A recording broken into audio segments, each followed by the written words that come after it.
सरोज निज मन मुकुर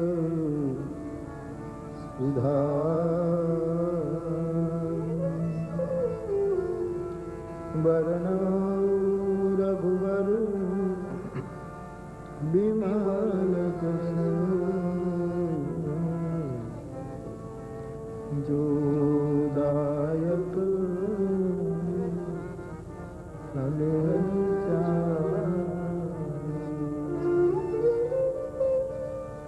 श्री गुरु सरोज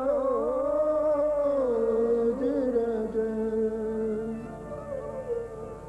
निज मन मुकुर सुधारु वरण रघुवर विमल जसु जो दायक फल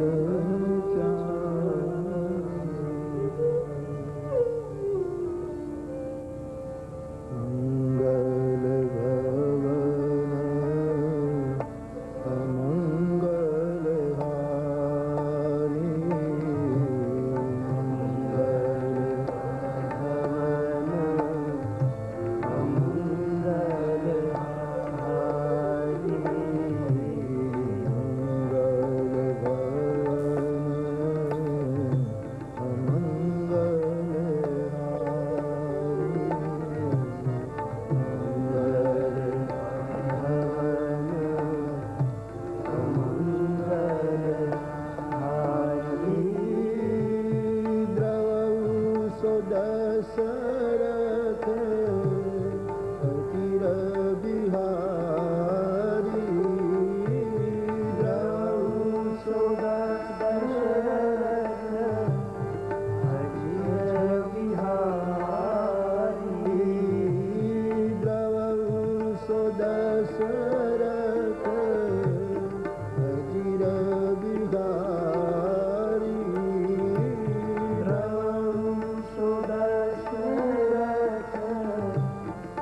फकीर बिहारी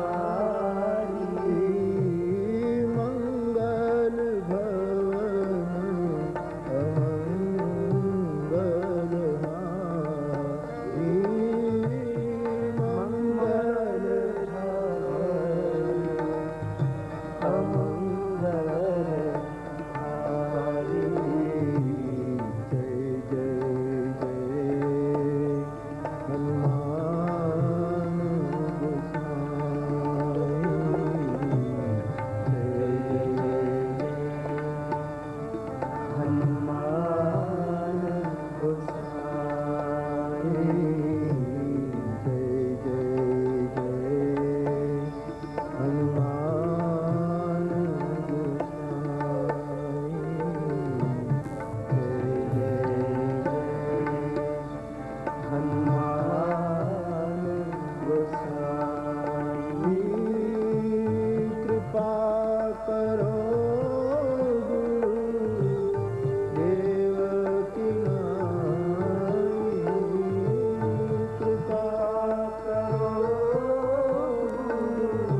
मस्तक समान रूप कापि धरी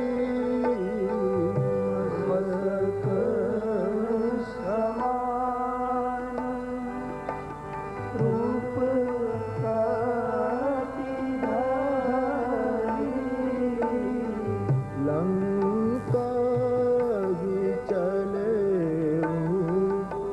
सुमिरी नार हरि लंका ही चले सुमिरी नार हरि लंका ही चले सुमिरी नार हरि लंका ही चले सुमिरी नार नाम लंकिनी एक निशिचरी नाम लंकिनी एक निशिचरी नाम लंकिनी एक निशिचरी नाम लंकिनी एक निशिचरी सो कह चले सी मोही निंदरी सो कह चले सी मोही मस्तक समान रूप कापि धरी मस्तक समान रूप कापि धरी लंका ही चले सुमिरी नर हरि लंका ही चले सुमिरी नर हरि सुमिरी नर हरि सुमिरी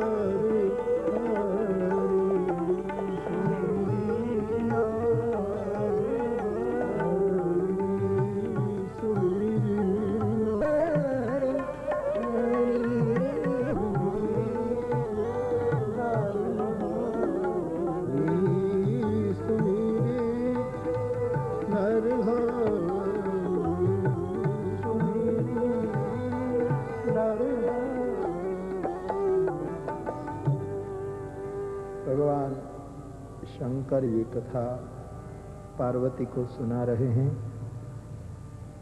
कल सायंकाल हमने उत्सव मनाकर भी प्रभु के विवाह का दर्शन किया। भगवान राम का जानकी जी के साथ जो विवाह हुआ, लग्न संस्कार हुआ,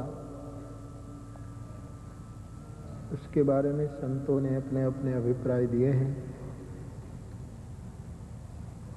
सीताराम जी तो एक हैं, नित्य जुड़े हुए हैं, उसका क्या व्याह करना करवाना।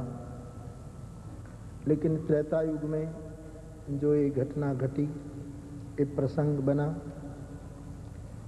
वो आज भी हमारे जीवन के लिए उपयोगी है। हमने संतों से सुना है कि आज कलयुग में किसी व्यक्ति को भगवान के साथ शादी करनी हो, जुड़ जाना हो, तो किस पद्धति से वो भगवान से जुड़ सकता है,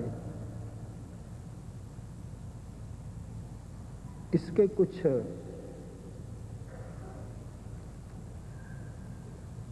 संकेत या तो उपाय इस प्रसंग में दिए हैं।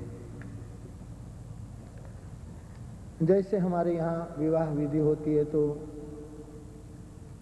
कन्या का पिता दुल्हे का पैर धोता है और फिर आचार्य मंत्र बोलते हैं, शांति पाठ होता है और कन्या का कन्यादान किया जाता है। फिर जो आचार्य विवाह विधि करवाता है वो दुल्हा और दुल्हन की चुनरी और दुल्हे का जो वस्त्र हो कंधे पर, उससे गठबंधन करते हैं, छेड़ाछेड़ी बांध देते हैं और फिर अग्नि की साक्षी में मंगल भावरी फेरे लगाए जाते हैं और ये सप्तपदी के बाद करीब करीब विवाह संपन्न हो जाता है।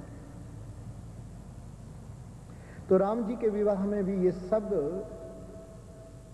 विधि करवाया गया और उसका अर्थ हमने संतों से सुना और जीवन की साधना के लिए भी अच्छा है कि सबसे पहले यदि भगवान से, राम से, कृष्ण से, जो हमारा इष्ट हो अथवा तो सत्य से, परमात्मा के साथ यदि हमें जुड़ जाना है तो पहले क्या करना चाहिए, उसका उपाय रामायण ने बताया कि लागे पखारन पाय पंकज प्रेम तन उलकावली नभ नगर गान निशान जय धीमहि जनु चहुदी सियरी लागे पखारन पाय पंकज प्रेम तन उलकावली नभ नगर गान निशान जय धीमहि जनु चहुदी सियरी। तो पहला विधि ये बताया गया कि जनक और सुनैना भगवान राम जी के चरण का प्रक्षालन करते हैं, पाद प्रक्षालन। किसी के चरण को धोना जब तक हम हमारे अहंकार को नहीं छोड़ पाते संभव नहीं।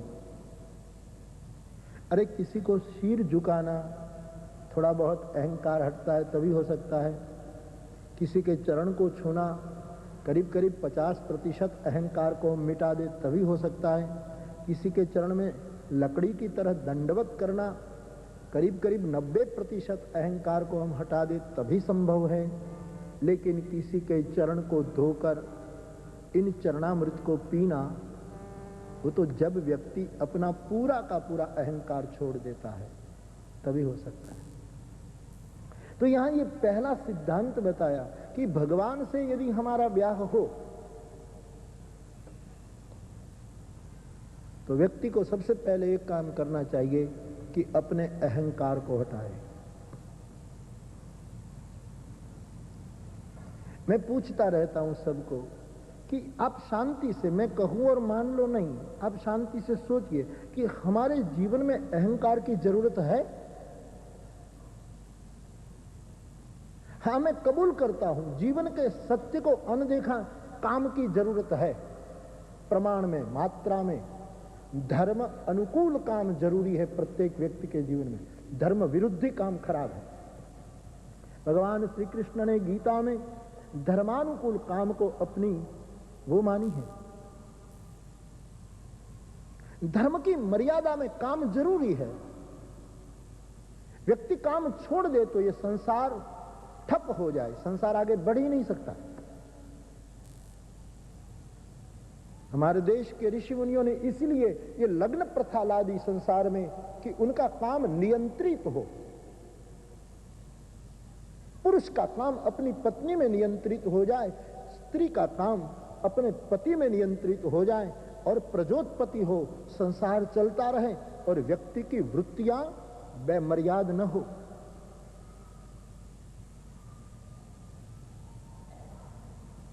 काम की जरूरत है, धर्म के मर्यादा।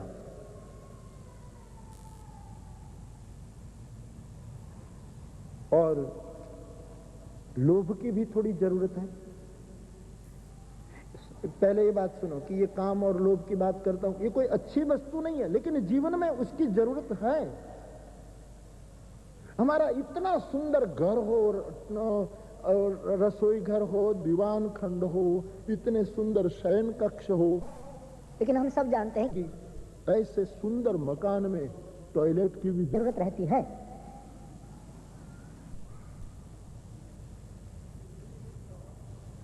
तो लोभ भी जरूरी है थोड़ा। अच्छी वस्तु तो नहीं है लोभ, लेकिन भविष्य के आयोजन के लिए, कि हमारे संतानों के लिए, हमारे बुढ़ापे के लिए लोग अपना कुछ संग्रह करके वो करें तो जरूरी है।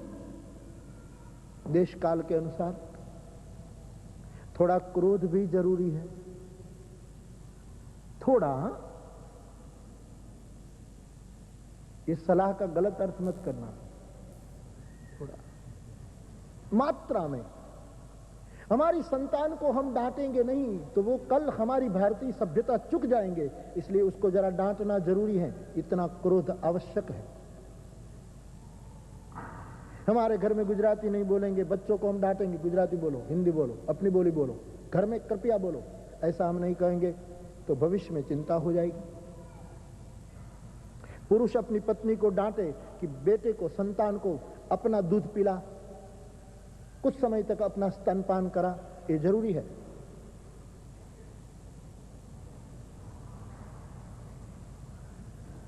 मेरी तो केवल इतनी ही प्रार्थना है कि आप विदेश में रहो, लेकिन ऋषिमुनियों की जो भारतीय और वैज्ञानिक परंपरा है, भारत का जो वैज्ञानिक धर्म है, उसको समझो। आज तुम अपने बालक को अपना दूध नहीं पिलाते हो, स्तनपान छूटा। मुझे तो दया आती है वो पैदा होने वाले बालकों की जिसको अपनी मां का दूध नहीं मिलता है। बहुत आवश्यक है। और मैंने पढ़ा है तुम्हारे पाश्चात्य जगत के कुछ रिपोर्टों में कि यहां की सभ्यता, जैसे मैं उस दिन कह रहा था कि वेजिटेरियन होती जा रही हैं सोसाइटियां, वैसे यहां की सभ्यता भी कह रही है कि बालक को ज्यादा से ज्यादा मां का स्तनपान कराया जाए, और हम चुकते जा रहे हैं। संस्कार कहां से आएगा?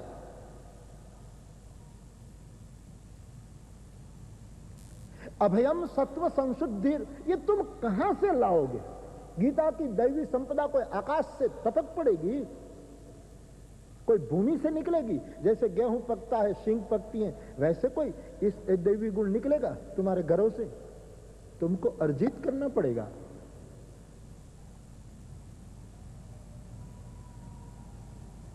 हमारे देश में नियम था कि बालक पैदा होता था तो उसकी जीभ पर शहद,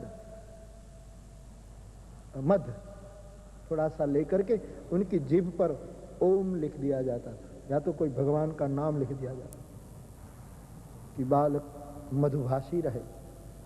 मधुप्राशन संस्कार पूरा कराया जाता था, हमारी परंपरा। आज मैंने सुना ईसाई धर्म में बालक पैदा होता है तो ईसाई धर्म की कोई नर्स होती है तो कुछ न कुछ वो करवा लेती है वहां, और हम चुके तो जा रहे हैं। बहुत जरूर मेरी माताएं, भाई बहनें, आप खूब खुश रहे। हम तो कितने आशीर्वाद दें आपको कि आप बहुत प्रसन्न रहे, बहुत खुश रहे, बहुत तरक्की करें। लेकिन मेरे देश की जो सभ्यता है, जो वैज्ञानिक सभ्यता है,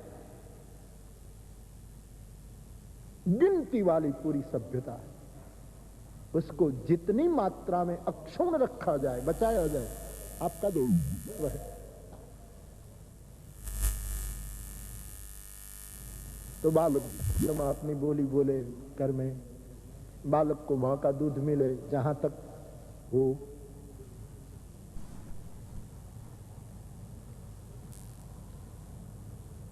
कि वातावरण ऐसा है बाहर का कि तुम्हारे बालक कैसे बचेंगे?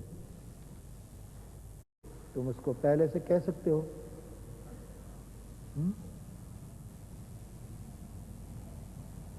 ऐसी फिल्म मत देखना, ऐसे मित्रों के साथ, ऐसी सोसाइटी में, ऐसे ऐसे उनके साथ बैठकर ऐसी पिक्चरें मत देखना,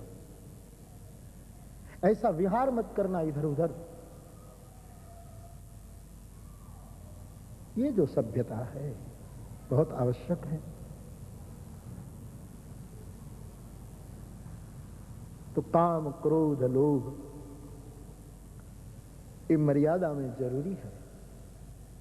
वैसे अच्छी नरक के पंथ है, नरक के द्वार है, लेकिन जीवन के गोस्वामी जी रामचरितमानस पूरा करते हैं तो अंत में काम को याद करते हैं, लोभ को याद करते हैं। काम ही नारी प्यारी जिमी, लोभ ही प्रिय जिमी दाम, तिमि रघुनाथ निरंतर, प्रिय लागहु मोहि राम। जरूरी है।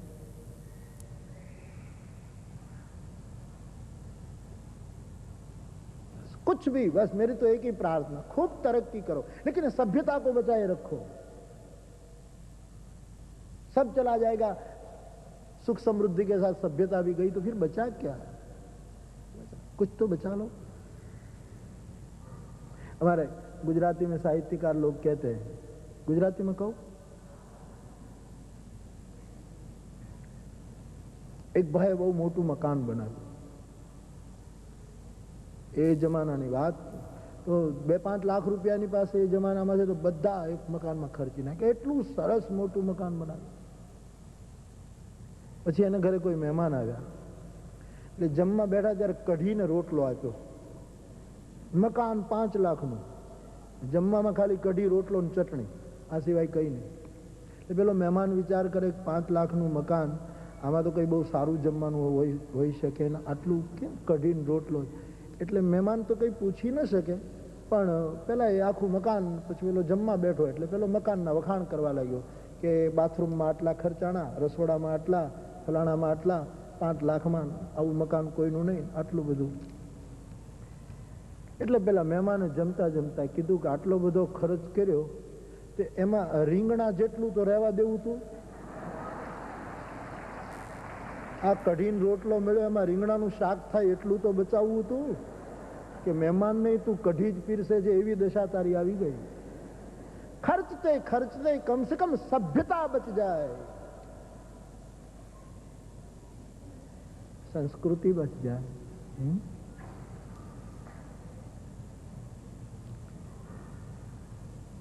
तो धर्म द्वारा नियंत्रित काम जरूरी है। भविष्य की पीढ़ी बिगड़ न जाए इसलिए थोड़ा क्रोध जरूरी है। भविष्य की हमारी व्यवस्था बनी रहे इसलिए थोड़ा लोभ संग्रह आवश्यक है। लेकिन शांति से सोचना अहंकार की जीवन में बिल्कुल जरूरत नहीं।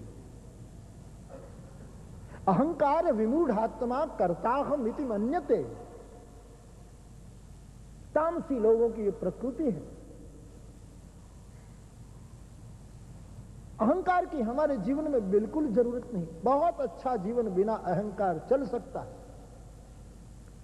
तो ईश्वर के साथ जिसको ब्याहना है, भगवान को अपना बनाना है, प्रभु से बुद्धि को जोड़ना है, प्रभु से वृत्ति को जोड़ना है, प्रभु से प्यार करना है, भगवान के हो जाना है, तो पहले अहंकार छोड़ना पड़ेगा। लागे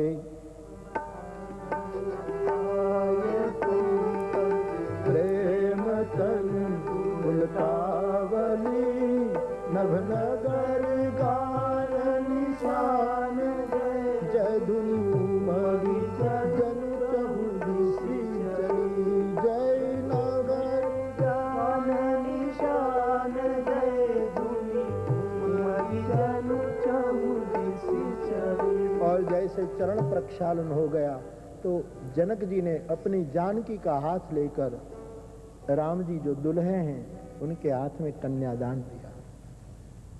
पहले अहंकार छोड़ा, अहंता छोड़ी और बेटी को किसी को दे देना ये ममता छोड़ना है। ममता दे दी, पुत्री में बाप को कितनी ममता होती है, वो आज किसी को दे रहे हैं, ये ममता छूटी। गीता का निर्मम और निरअहंकार वाली बात यहां सिद्ध कर दी गई। ईश्वर से ब्याहने के लिए, जैसे सुबह भी संत के लक्षण में निर्मम की बात जो आ रही थी, ममता छूटी। और जब व्यक्ति अहंकार छोड़ता है, थोड़ी ममता छोड़ देता है, तो कोई न कोई सद्गुरु, कोई न कोई आचार्य जो विधि करवाता है, वो छेड़ा-छेड़ी बांध करके आगे, यानी ईश्वर के साथ हमारा गठबंधन कर देता है, भगवान से हमें जोड़ देता है। ये आचार्य का काम। और जब छेड़ा-छेड़ी बन जाए तो फिर फेरा शुरू होता है, बावरी शुरू होती है। और उसमें एक प्रथा ऐसी रही हमारे वैदिक काल की कि कन्या आगे चलती है, दूल्हा पीछे चलता है। इसका मतलब ये कि कोई सद्गुरु हमें भगवान से जोड़ देता है तो फिर हम जहां जाएं हमारे पीछे पीछे परमात्मा आएगा।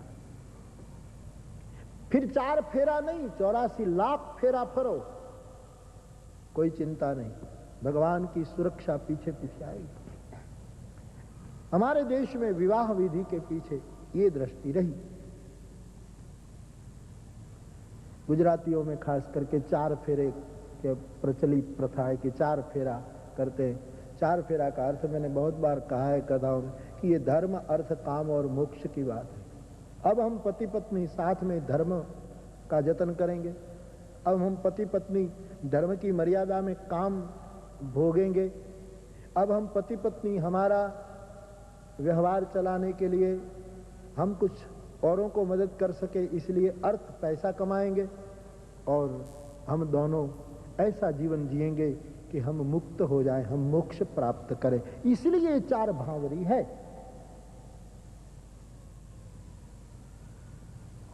तो विवाह की विधि जो बताई है वो बड़ी आध्यात्मिक है।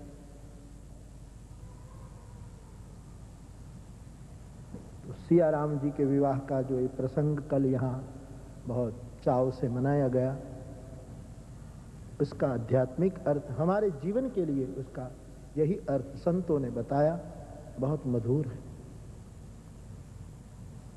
तो सिया राम जी का इस तरह विवाह संपन्न हुआ। और जब राम जी का विवाह हो गया तो उसके बाद लखन, भरत, शत्रुघ्न का विवाह गोस्वामी जी ने बहुत संक्षेप में, बहुत शॉर्ट में करवा दिया। इसका मतलब ये हुआ कि जब व्यक्ति भगवान का हो जाता है फिर उनके सब प्रसंग अपने आप बन जाते, एकदम हो जाता है, फिर कोई चिंता नहीं। जब भगवान का आदमी हो जाता है, नरसिंह मेहता भगवान का हो गया तो उनके सब प्रसंग कितने सरलता से हो गए, सहज हो गए। चारों भाइयों का ब्याह संपन्न हुआ वेद रीति से, फिर लोक रीति से। हमारे यहाँ विवाह में 2 रीत है ना, वेद रीति यानी वेद की रीति के अनुसार, और लोक रीति देहाती ज्ञाति की अपनी अपनी रीत होती है, प्रादेशिक रीत होती है, ग्राम्य अपनी अपनी रीत होती है, जिसमें आचार्य लोग वेद रीति से करेंगे तो उसमें मंत्र बोलेंगे, और लोक रीति होगी तो उसमें बहन लोग अपने गीत गाएंगे और उस गीतों में प्रेरणा देंगे। तो लोक रीति चली। कोहबर रामचरितमानस में लिखा है, कोहबर की लीला करवाई गई, रीत करवाई गई। कोहबर का अर्थ जैसे आज भी मिथिला में, बिहार में कोहबर का बड़ा महत्व है। कोहबर का अर्थ होता है कि कोहबर यानी कन्या और दुल्हा, वरराजो और कन्या, इनमें कोहबर, इनमें श्रेष्ठ कौन है उसकी परीक्षा की जाती है। कन्या बड़ी है कि वरराजा बड़ा है, बर कौन, बर यानी श्रेष्ठ, बड़ा, कोहबर। अब कौन बड़ा है उसकी मानो लोक रीति से परीक्षा की जाती है। ऐसा एक विधि, कोहबर की विधि भी रामचरितमानस में गोस्वामी जी ने लिखी है। और उसको यदि हमारे ढंग से कहे तो गुजराती में खास करके कोहबर की रीत उसको कहते हैं, जैसे कौडी करडे रमे छे, અહીંયા એવું કરો છો તમે? કરો છો?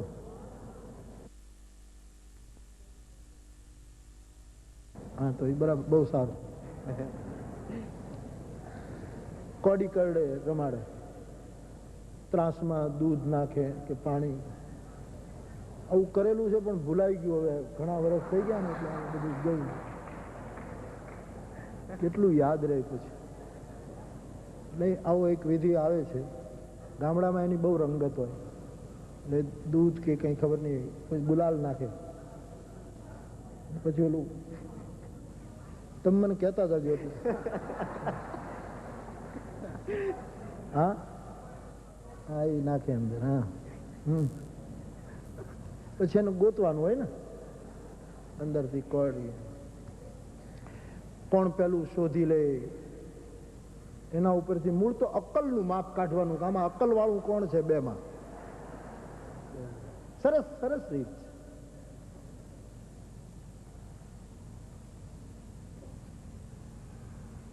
कोहबर की लोक रीति भी संपन्न की,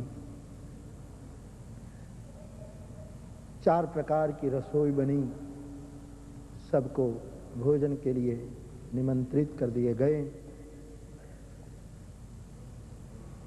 सुवर्ण पात्रों में उस समय का राष्ट्र जो समृद्ध था, और वहां तो यहां तो साक्षात जगदम्बा बेटी बनकर है, उनके घर की समृद्धि का भला कौन वर्णन करे. 4 प्रकार की रसोई परोस दी गई. दशरथ जी के संग चारों राजकुमार भोजन के लिए बैठे हैं, बाराती लोग भोजन के लिए बैठे हैं, और चतुर परोसने वाले ईर्षणियाओं भोजन परोसने लगे हैं. और मिथिला की महिलाएं उस समय ताना सुना रही हैं, व्यंग में गालियां सुना रही हैं, और व्यंग में गीत सुना सुना करके भोजन करने वालों की प्रसन्नता बढ़ाती है. आज भी हमारी परंपरा में जो गीत गाने की पद्धति है, जिसको गुजरात में फटाना कहते हैं, कि वेवाई जान जमती हो त्यारे માંડવા પક્ષની બહેનો ગીતોમાં એને મીઠા શબ્દોમાં વ્યંગ કરે. અને એ વખતે મૂળ તો વ્યક્તિ જમે ત્યારે પ્રસન્ન રહેવો જોઈએ. શરીર ધર્મો પણ એમ કહે છે, ડોક્ટરો પણ, કે માણસ જમે ત્યારે એની જે ગ્રંથિઓ છે અંદરની એ વખતે પ્રસન્ન રહેવી જોઈએ, જેથી કરીને અમુક રસ उनकी प्रसन्नता के साथ निकले और वो भोजन पाचक हो जाए. वैज्ञानिक है पूरा. मोढ़ू चढ़ावीने जमવું नहीं, जमती वक्त प्रसन्नता थी जमो. तो तुम्हां जो कुछ ग्रंथियां हैं, डॉक्टरों को पूछना, उसके पीछे बहुत संशोधन हो रहा है. वो ग्रंथियां खुले, उसमें से एक प्रकार का रस बहने लगता है, जो भोजन के साथ मिलने से भोजन पाचक होता है, शरीर तंदुरुस्त रहता है. भोजन करते समय आदमी को प्रसन्न रहना.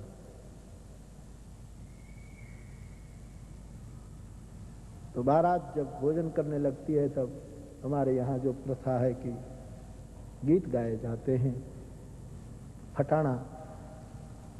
હવે તો એ બધું જતું રહ્યું, છતાંય મને આનંદ થાય છે કે તમે આટલે દૂર રહીને પણ થોડા ગીતો, थोड़ी भारतीय कला, रास, बड़ा अच्छा. मैं कल इसलिए कह रहा था कि आप गाइए, अच्छा लगता था आपको कि ये बचा रखा है आप लोग. जरूरी है अपने गीत, अपने वेश, अपनी कला, बड़ी मधुर है. બહારની દુનિયાને તો નાચતા આવડતું જ નથી. हमारी जो कला है, अभी भी ये छोटी छोटी बेटियां तो बहुत सुंदर कर रही थी. उनको मैं मेरा आशीर्वाद देता हूँ.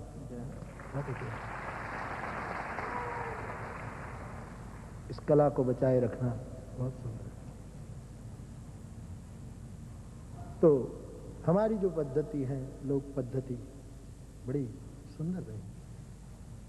હવે તો એ બધા ગીતો ગયા, છતાંય તમે સાચવી રાખ્યા છે.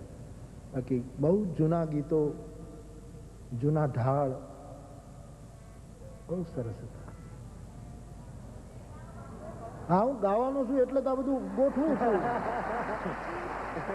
આ ગોઠવણી જ એની છે આ બધી માંડણી. હા, તમે થોડીક ધીરજ રાખી હોત તો તમારે કહેવું ન પડે. વક્તાઓમાં અમુક હોશિયારી હોય, અને કહેવું હોય તો ગોઠવતો જાય પહેલેથી. ધીરે ધીરે ધીરે ત્યાં લાવીને ઉભો રહે પછી.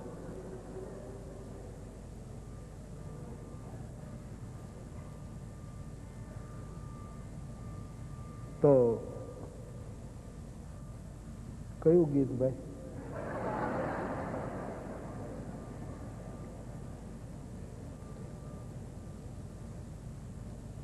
પાણી વાળાઓ સઘળી સી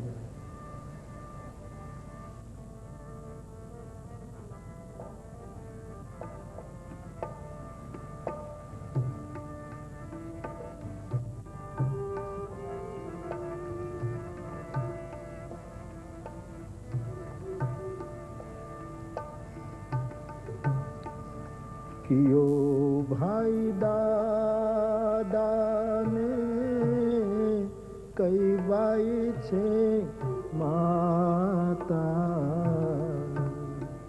कियो भाई परणे हेमर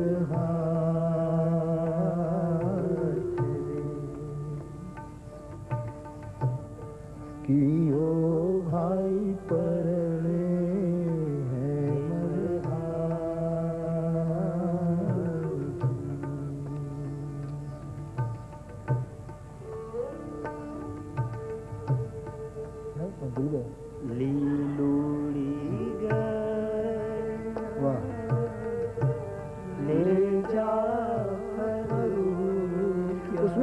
गुजरात प्रांत के और सौराष्ट्र के भी भेद है थोड़ा. हाँ, माफ करना, सौराष्ट्र में तोड़ी नाखे ऊपर. हाँ, हम कोई भेद आम नहीं, हम कोई गुजरात सौराष्ट्र में कोई पण फिर भी अपनी अपनी 12 गांव में बोली बदली जाए ना अपने जाते. 12 गांव हो तो कुछ कुछ परिवर्तन हो जाता है. ये सौराष्ट्र के गांव गुजरात में भी बड़े प्रचलित हैं.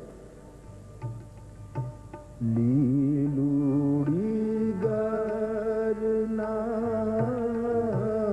नेजा फरू क्या पानी वराओ सघड़ी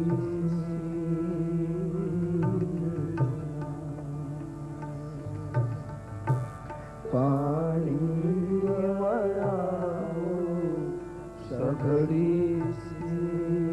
कितनी हृदय की विशालता कितनी है इस गीतों, इन गीतों में,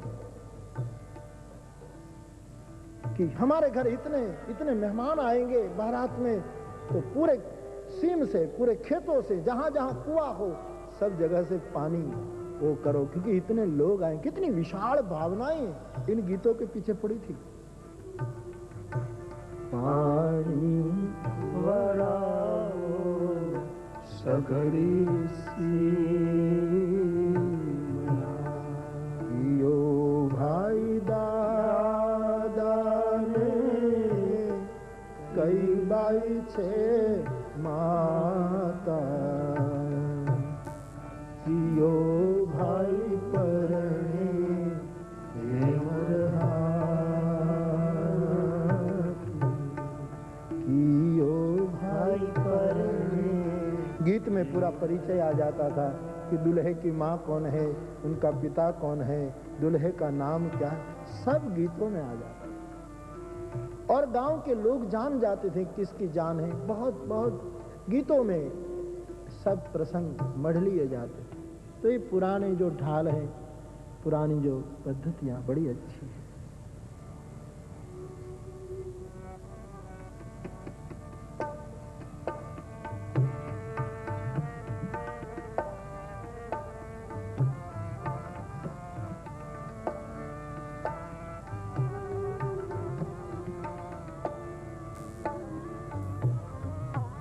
टूकमा अपनी जो परंपरा है उसके पीछे बहुत बहुत ज्ञान और समझ रखी गई थी. तो कल ये जो रस्म निभाई गई, यानी जो गीत और आदि, हमको बड़ा अच्छा लगा. उसको बचाए रखना।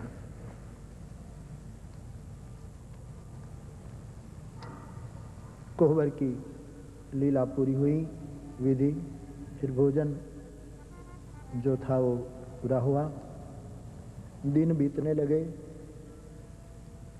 रोज महाराज दशरथ जी विदा मांगते हैं, लेकिन जनक जी के आग्रह से अवश्य हो जाते हैं। अब विश्वामित्र जी को प्रार्थना की कि जनक जी को कहो कि अब विदा दें। विश्वामित्र जी ने जनक जी को कहा कि अब दशरथ जी को आप विदाई दें।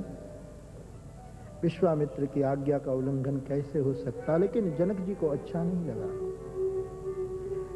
राजभवन में बात कही, पूरे नगर में बात फैल गई। इतने दिनों से लोग जो आनंद में डूबे थे, उनका आनंद उतरने लगा। जानकी, श्रुतकीर्ति, मांडवी और उर्मिला को विदाई देनी है।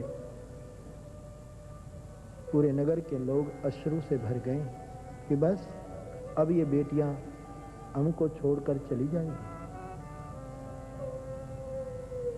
रात्रि में किसी को नींद नहीं आई। बेटियों को जो देना चाहिए सब वाहनों में भर भर करके अयोध्या भेज दिए। सुबह होती है, यहां बारात पक्ष में भी सभी तैयारियां हो चुकी।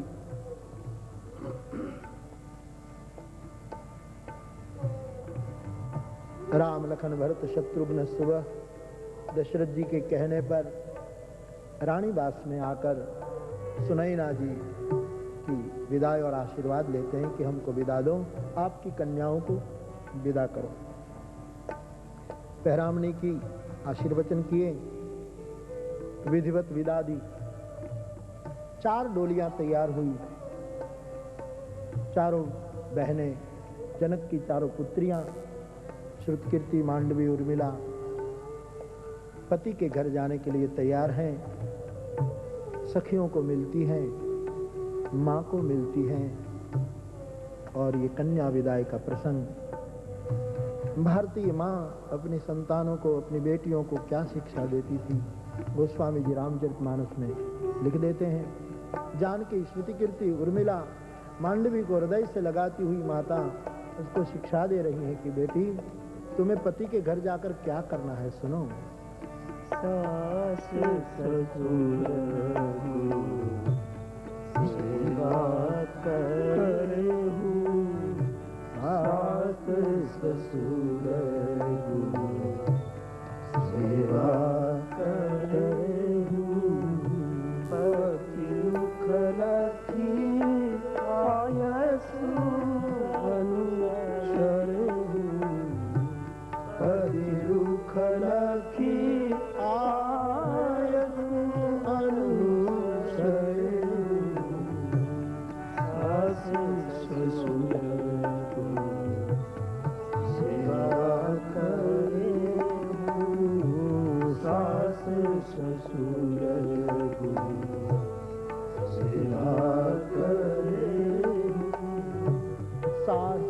ससुर और गुरुजनों की सेवा करना। माँ सिखा रही है पुत्रियों, तुम्हारे सास ससुर का आदर करना, तुम्हारे कुल का जो गुरु हो उसका आदर करना, और अपने पति की आज्ञा के अनुसार उनके साथ साथ चलना, अपने पति को प्रिय होना। माता आशीर्वाद दे रही, यही शिक्षा हमारी प्राचीन सभ्यता में दी गई। हृदय से लगा रहे हैं। उसी समय महाराज जनक, उनके छोटे भाई कुशध्वज, उपरोहित, उनके कुलगुरु, उनको उनके कुल के शतानंद जी सब आ गए रानीवास में। और उर्मिला ने महाराज पिताजी को प्रणाम किया, श्रुतकीर्ति ने, मांडवी ने प्रणाम किया, लेकिन जब जानकी ने प्रणाम किया तो गोस्वामी जी लिख देते हैं, जनक जैसे महापुरुष अपनी धीरज छोड़ गए, रो पड़े, देवता चली गई, क्योंकि जब बेटी विदा हुई, कोई भी बाप की ये दशा हो जाती है। गोस्वामी जी लिख देते हैं, दिल को भारी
देखकर महाराज जनक जी का धैर्य टूट गया। पर मैं रागी माने जाते थे, वो रो पड़े, अपने आप को संभाल न पाए, पुत्री को हृदय से लगा लेते हैं। और हमने कथाओं में कई बार कहा है, और कहा इतना नहीं, सबके अनुभव हैं कि जब बाप अपनी बेटी को विदा करता है तब सबसे बड़ी कठिनाई बाप को ही होती है। बेटी को विदा देने में माँ को जरूर तकलीफ होती है, परिवार के और सदस्यों को भी जरूर होता है कष्ट, लेकिन जितना पिता को होता है इतना औरों को नहीं होता। इसके सब साक्षी हैं, सब इनके अनुभवी हैं। और उसका कारण ये है कि बाप और बेटी के बीच में जो एक निस्वार्थ रिश्ता है वो बड़ा अद्भुत है। पिता और पुत्र में जो संबंध है उसमें तो थोड़ा स्वार्थ भी है कि बेटे को लगे कि बाप की रियासत मुझे मिलेगी, और बाप ये सोचता है कि बेटा मेरी सेवा करेगा। लेकिन पुत्री जवान हो तब तक माँ बाप की सेवा करती है, और जब विदा दो तो सब पराया करके सजल नेत्र चल देते हैं। दोनों पक्ष निस्वार्थ हैं। इसलिए हमारे देश में पिता और पुत्री की जो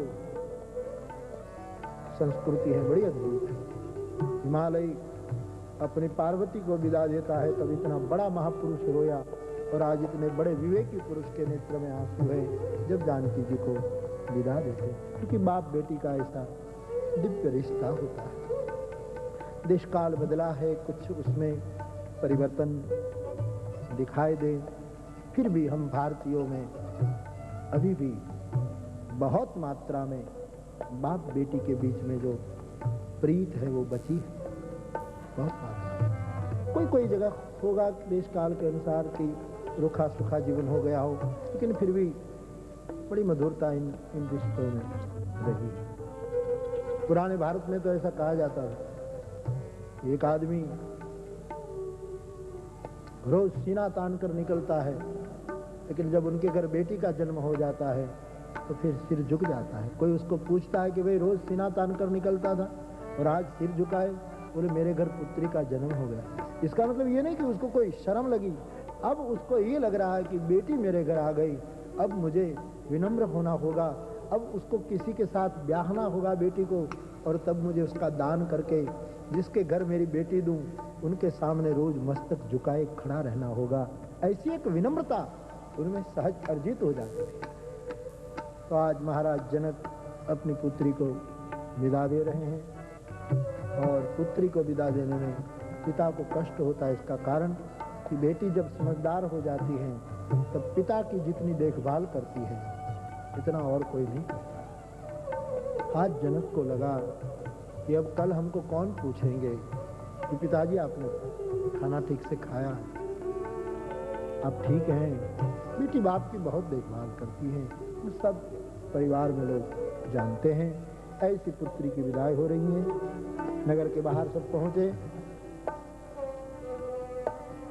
विश्वामित्र जी को, वशिष्ठ जी को, सब संतों को, महाराज दशरथ जी को जनक जी मिले, चारों राजकुमारों को मिले, जमाइयों को, और भगवान राम को तो पहचान गए हैं कि ये साक्षात ब्रह्म है।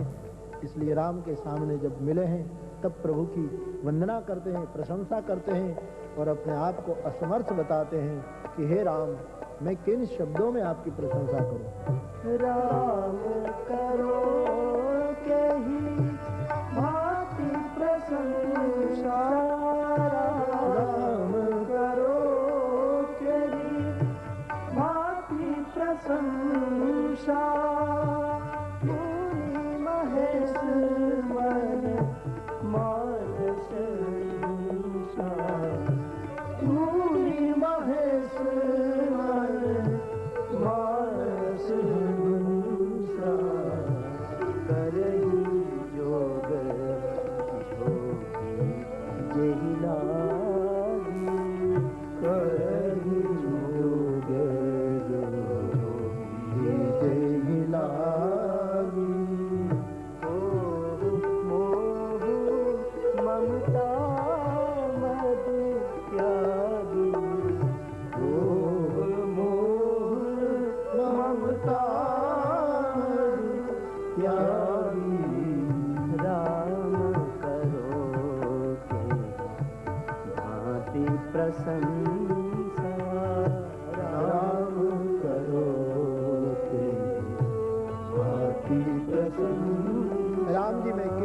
में आपके प्रशंसा करूं। जिसके लिए बड़े बड़े योगी योग साधते हैं, काम क्रोध को छोड़कर कठिन तपस्या करते हैं, वो परमात्मा आज हमारे नेत्रों का विषय बन गए।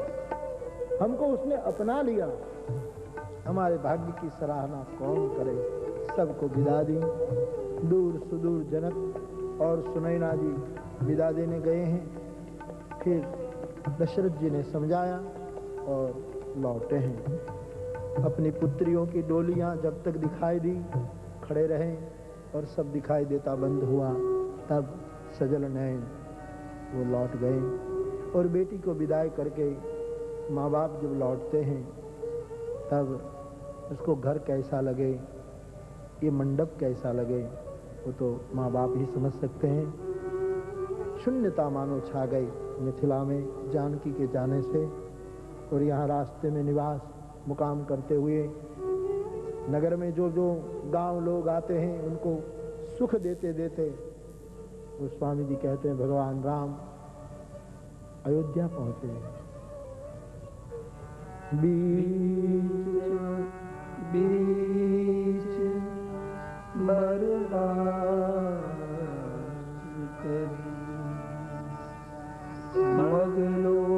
कर सुख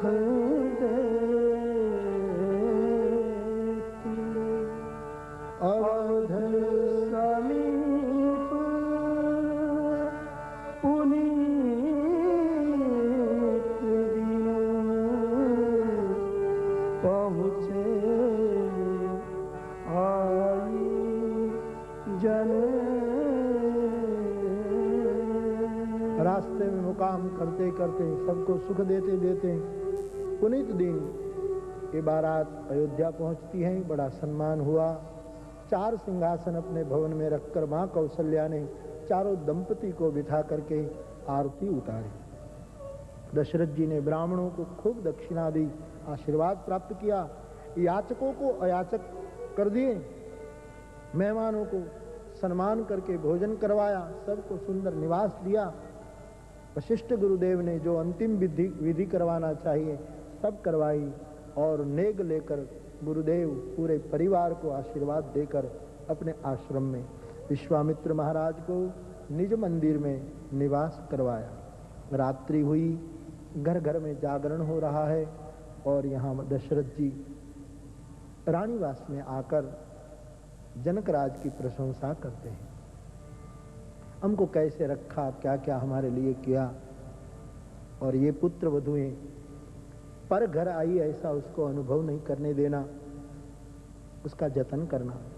सब श्रमित लगते हैं, अब सबको शयन कराओ। दशरथ जी राम रूप को हृदय में रखकर अपने शयन विश्राम कक्ष में गए और माताएं पुत्रों को, पुत्र वधुओं को शयन कराती हैं। भगवान राम जब सोए हैं तब माँ कौशल्या उसको पूछती है, राघव एक प्रश्न पूछूं कि विश्वामित्र जी के साथ गए तो इतनी भयंकर ताड़का को कैसे मारी? सुना है रावण कुछ नहीं कर पाया धनुष को, ऐसे धनुष को तुमने कैसे तोड़ डाला? परशुराम महाराज इतने आक्रामक, वो तुमसे पराजय कबूल करके शरणागति लेकर चले गए। लगता है राम ये कोई मनुष्य काम करे, ऐसे नहीं है, लोकोत्तर काम है। लेकिन मां ने कह दिया कि जो हुआ है विश्वामित्र जी की कृपा से हुआ है। सब आनंदित हैं, सबको शयन करवाया और अयोध्या में रात्रि पूरी हुई।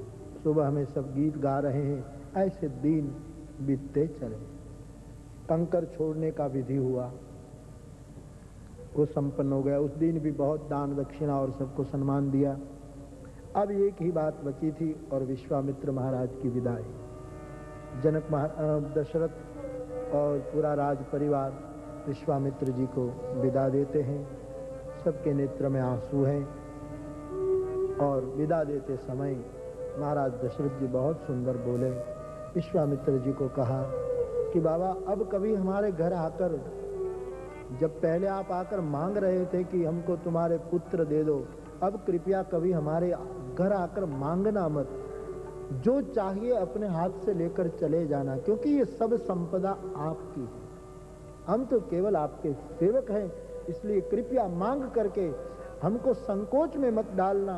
और हम आखिर संसारी लोग, आप मांगो और ममता के कारण कभी जिद कर ले, मना कर दें तो अविवेक हो जाता है। आज से हम कह देते हैं कि ये संपदा आपकी है, हम पूरा परिवार आपके सेवक मात्र हैं, घोषणा करते हुए मानस में बोले हैं।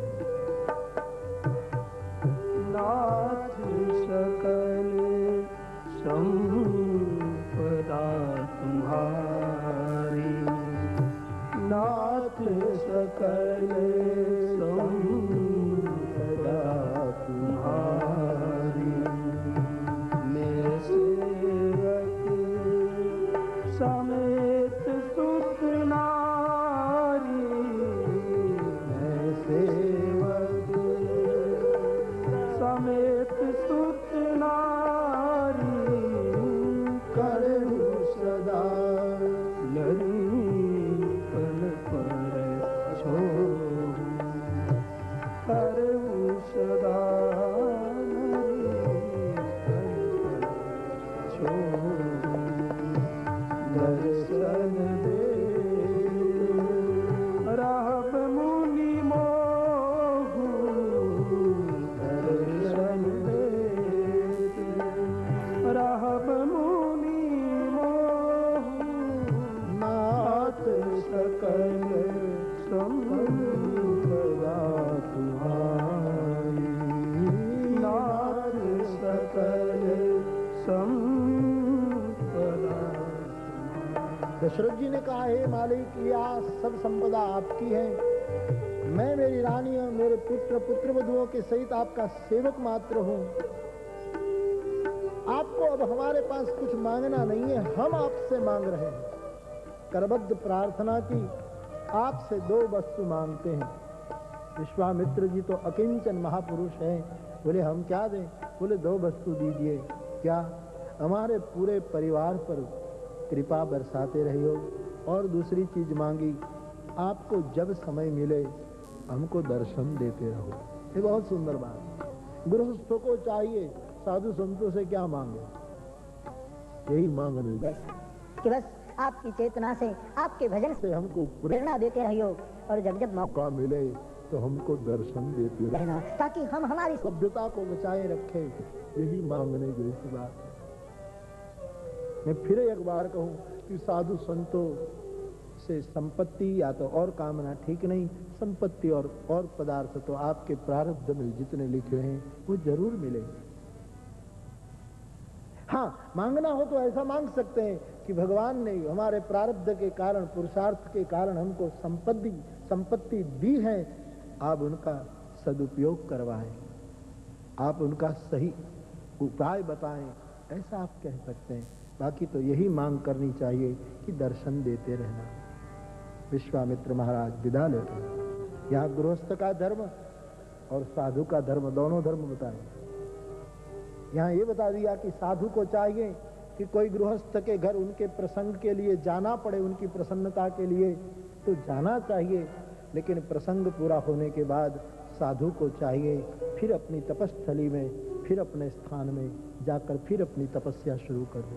क्योंकि गृहस्थ के साथ ज्यादा रहना वो त्यागी साधुओं के लिए ठीक नहीं। हम तो कभी कभी कहते हैं कि त्यागी साधु गृहस्थ के साथ ज्यादा रहे ना तो गृहस्थ सुधरेगा कि नहीं, लेकिन साधु को बिगाड़ देगा। हमारा गोंडल की जसदन स्टेट, मैं भूल गया, शायद गोंडल कोई स्टेट, सौराष्ट्र का स्टेट, जब अंग्रेजों का शासन था ना भारत में, तब उस स्टेट के 2 राजकुमार के लिए अंग्रेजी सिखाने के लिए एक अंग्रेज को ट्यूशन के लिए रखा। 6 महीने तक वो राजा के संतान को अंग्रेजी सिखाने के लिए, स्टेट की जमाने की बात है। तो 1 साल तक वो अंग्रेजी सिखाने आया हो, तो घटना ऐसी घटी कि ठाकुर के बेटे अंग्रेजी नहीं सीखे, लेकिन अंग्रेज गुजराती सीखी गया। चलो अंग्रेज गुजराती ना आवड़ी पण आना चाहिए। गृहस्थों के संग ज्यादा रहने से गृहस्थ सुधरे न सुधरे, लेकिन कभी कभी साधु बिगड़ जाता है।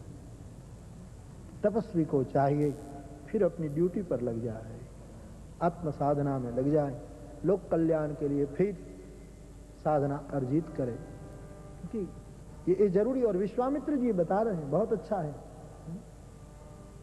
इसलिए वो विदा लेते हैं, क्योंकि ज्यादा संग में रहने से भी ठीक नहीं। मैं कभी कभी कहता रहता कि एक भाई के घर अपने बेटे की ब्याह था, तो कुछ सन्यासी महात्मा थे, उसके पास जाकर वो कहने लगे कि बाबा आप हमारे पुत्र का ब्याह है, शादी है, तो आप पधारिए ना, आप हमारे लगते हो, आप हमारा आपका इतना बड़ा संबंध है, तो मेरे बेटे की शादी, एक ही बेटा है, एक प्रसंग पहली बार, तो आप आइए ना। तो संत ने कहा कि भी छोड़ो, हमको वहीं क्यों ले जाते हो, ये हमारा काम नहीं, हम साधु लोग। आप बोले नहीं नहीं पधारिए। तो साधु ने बड़ा सुंदर तर्क दिया कि आपके बेटे के ब्याह में, यानी आपके प्रसंग में मेरे आने से दोनों पक्ष में मुश्किल होगी। बोले क्या?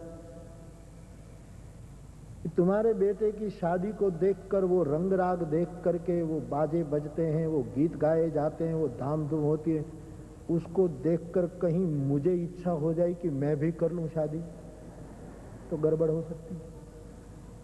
अथवा तो दूसरे पक्ष में ये गड़बड़ हो सकती है कि मैं तुम्हारे घर शादी में आऊं तो सब लोग मुझे सम्मान देने लगेंगे कि बाबा पधारे, सब पैर छुएंगे, सब वीडियो कैमरा सब हमारी ओर हो जाएगा, और वरराजा अकेला बैठेगा। और तभी शायद वरराजा को ऐसा लगे ये शादी से तो अच्छा बाबा बनना है, पर शायद वो साधु होने का निर्णय करे, तो दोनों पक्ष में हानि हो सकती है। इसलिए हमारा जो क्षेत्र है वो अपनी जगह बराबर है। विश्वामित्र जी ज्यादा नहीं रहे, फिर तपस्या के लिए निकल पड़े हैं। गोस्वामी जी कहते हैं दूर तक, सरजू तट तक विदा देने गया राज परिवार, और विश्वामित्र जी अकेले चल पड़े। क्या मुझे ये उसकी बहुत अच्छी लगती, आए से चलकर गए चलकर। जब आए तब तो उसके पास साधु था कुछ, तो वो चलकर आए, लेकिन अब जब जा रहे हैं तो क्या दशरथ जी का रथ नहीं ले जा सकते थे? क्या दशरथ जी उसको लेकिन नहीं, बस कुछ लिए बिना चला है साधु। 2 का 4 करके दे गया। राम लखन को ले गया था, उनका ब्याह करके 2 का 4 कर दिया। 2 दशरथ जी ले गए थे, उनका भी 4, यानी 4 बालक को 8 कर दिए। गृहस्थ को देकर वो ऐसे ही लौटा। दशरथ जी से कुछ लिया, जैसे आया था वैसे लौटा। मधुर स्मृतियां, राजा की भक्ति, राम का रूप, इनको मन में सिमरते हुए विश्वामित्र जी जा रहे। कोई सच्चा साधु जब तुम्हारे से विदा लेगा तो वो तुम्हारी समृद्धि, तुम्हारी उसको नहीं याद करेगा, तुम्हारे भक्ति भाव को याद करेगा कि आदमी के पास इतना था तो भी कितना विनम्र था, कितना भक्ति भाव था, क्या साधु और संस्कृति के प्रति उसकी सात्विक दृष्टि थी। ये सब याद करेगा, ऐश्वर्य को याद नहीं करेगा। विश्वामित्र जी बड़ी साधु संप्रदाय की एक रीत बता रहे। गोस्वामी जी लिख देते हैं, राम रूप भूपति भगत ब्याह उछाह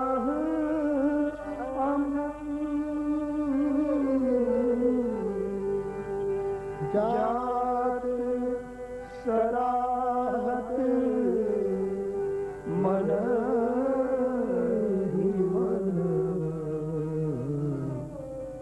मुदित गाई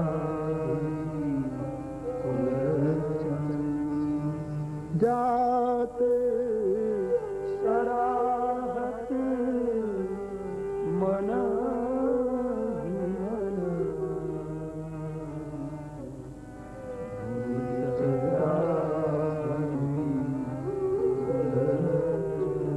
विश्वामित्र जी जा रहे हैं तो क्या करते जा रहे हैं? अकेले निकल पड़े, राम का रूप याद कर रहे हैं, प्रभु का स्वरूप अनुसंधान कर रहे हैं, और राजा की भक्ति को याद कर रहे हैं। राजा की भक्ति के 2 अर्थ, एक तो दशरथ की भक्ति और दूसरा सीता जी, जनक की भक्ति, जनक की जानकी, उस सीता को याद करें, राम के रूप को और जनक की भक्ति को, यानी सीता राम दोनों को याद करते हुए, ब्याह में जो आनंद आया सो आनंद को याद करते हुए, राजा ने जो सेवा की थी इनको मन में सराहते हुए जा रहे।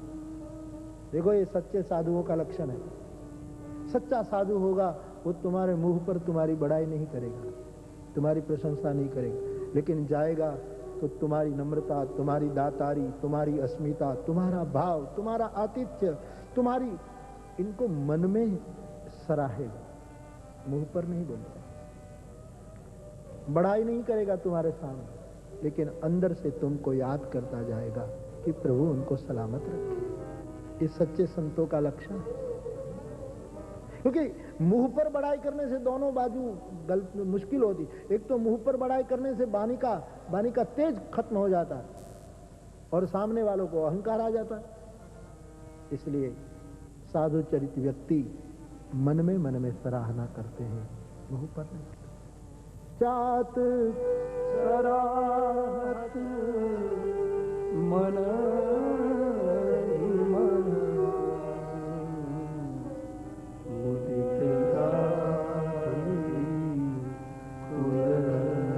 विश्वामित्र जी अपने आश्रम में पहुंच गए हैं, अपनी तपस्या में लग गए। यहाँ जब से जानकी का आगमन हुआ, श्री अयोध्या में समृद्धि और बढ़ गई है। महाराज विश्वामित्र जैसे महापुरुष के आने से गोस्वामी जी कहते हैं, अयोध्या कांड का आरंभ तो करते हुए बोलते हैं, जब से राम ब्याह कर आए समृद्धि में बाढ़ आ गई थी, सुख समृद्धि छलकने लगी थी अयोध्या में। गोस्वामी जी कहते हैं, सीताराम जी की ये कथा मैंने वाणी को पवित्र करने के लिए कही, बाकी राम का चरित्र तो समुद्र है, भला कौन पार पाए।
सीताराम जी के विवाह की कथा गाएंगे, सुनेंगे।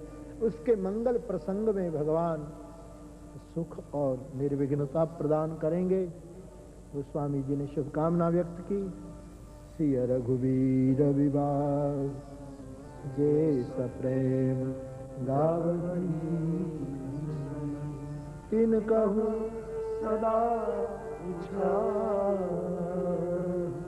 मंगलायतन राम इति श्रीमद् रामचरितमानसे सकल कुशल श्रुतवन्तु श्रीमद्वैराग्य संपादनो नाम प्रथमं सोपान बालकांड समाप्त।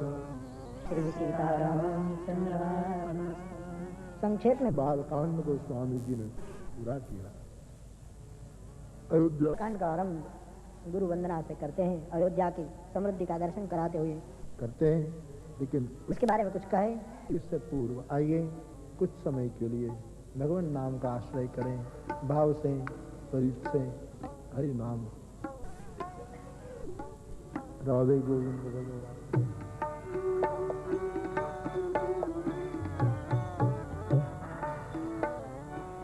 राधे गोविंद भजो राधे गोविंद राधे गोविंद भजो राधे गोविंद राधे गोविंद भजो राधे गोविंद सब गाइए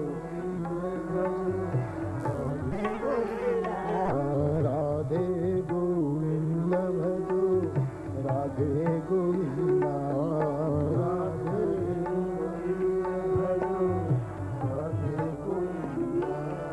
राधे गोविंद भजो राधे गोविंद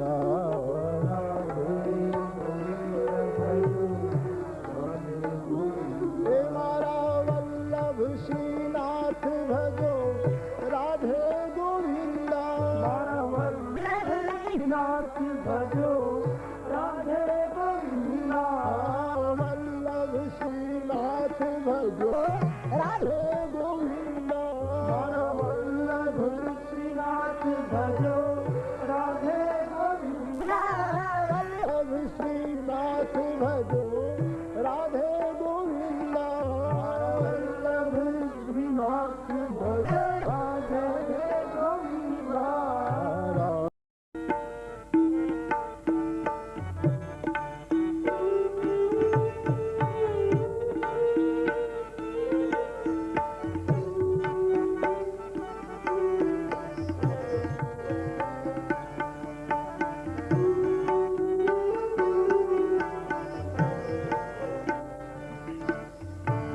रास रमे वालो मारो वृंदावन धाम रास रमे वालो मारो वृंदावन धाम रास रमे वालो मारो हे वृंदावन धाम रास रमे वालो मारो वृंदावन धाम एक एक गोपी गने एक एक काम एक एक गोपी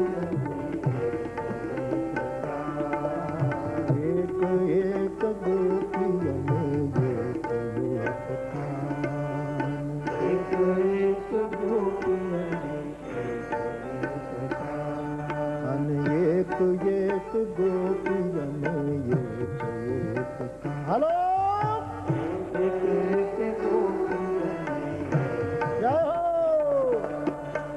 प्रवीण भाई कहेंगे प्रवीण भाई हाँ एक एक गोपी एक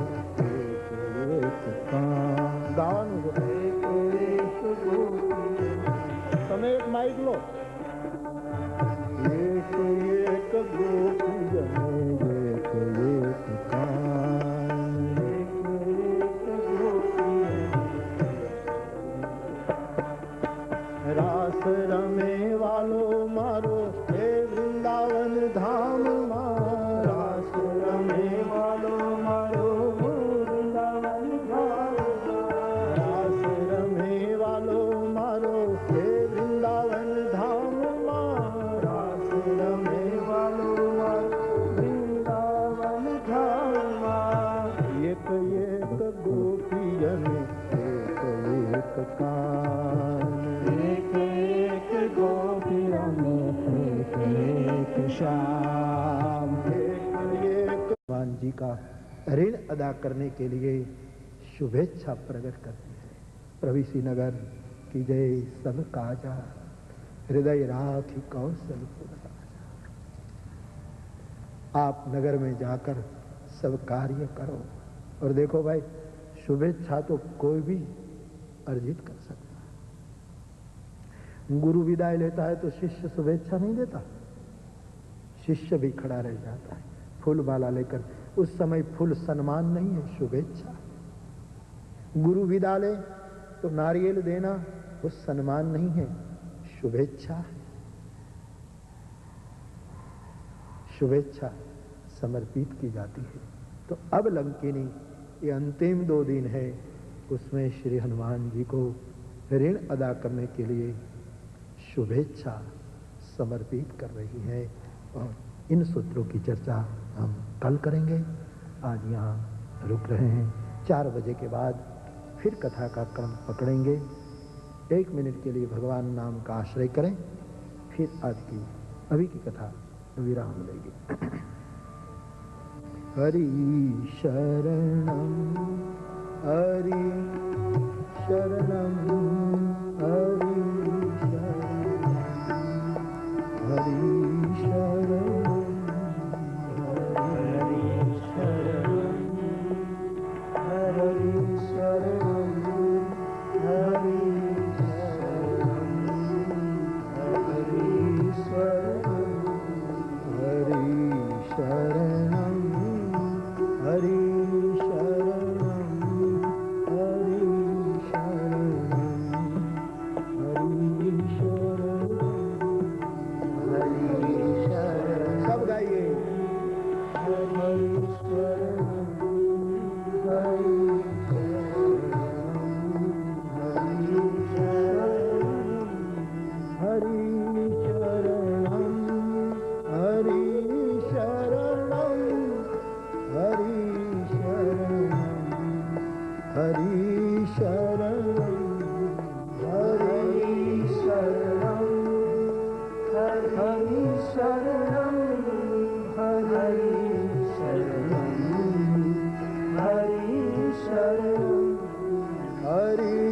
शरणम हरि शरणम हरि शरणम नरहरि शरणम हरि शरणम हरि शरणम हरि शरणम नरहरि शरणम गुरु शरणम गुरु शरणम गुरु शरणम सद्गुरु शरणम गुरु शरणम गुरु शरणम गुरु शरणम सद्गुरु शरणम गुरु शरणम गुरु शरणम गुरु शरणम सद्गुरु शरणम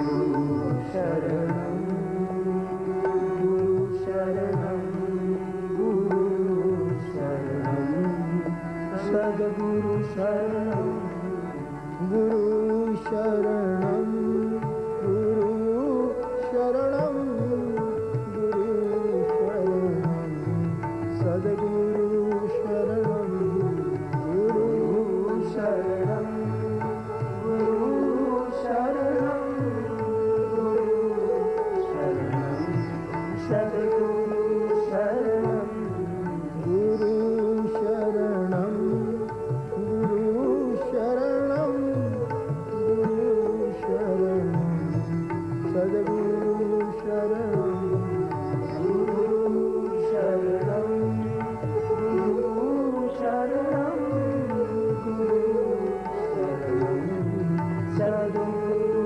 शरणम हरि शरणम हरि शरणम हरि शरणम नरहरि शरणम हरि शरणम हरि शरणम हरि शरणम नरहरि शरणम हरि शरणम हरि शरणम हरि शरणम नरहरि शरणम हरि शरणम हरि शरणम हरि शरणम नरहरि शरणम हरि शरणम हरि शरणम हरि शरणम हरि शरणम हरि शरणम हरि शरणम हरि शरणम भाव और श्रद्धा के साथ बोलिए रामचंद्र भगवान श्री बाल